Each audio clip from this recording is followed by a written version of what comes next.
આવા સમયે આ જે મનુ મહારાજ હતા એમની પાસે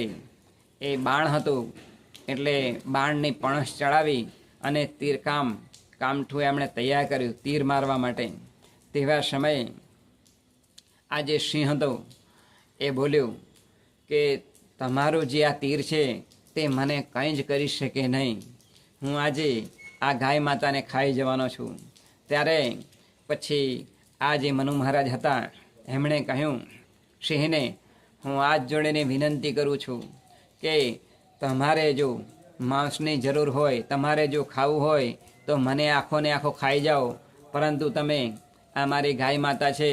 તેમને બચાવો. ત્યારે તે જ સમયે એ જે સિંહ હોય છે તે એકદમ અદૃશ્ય થઈ જાય છે અને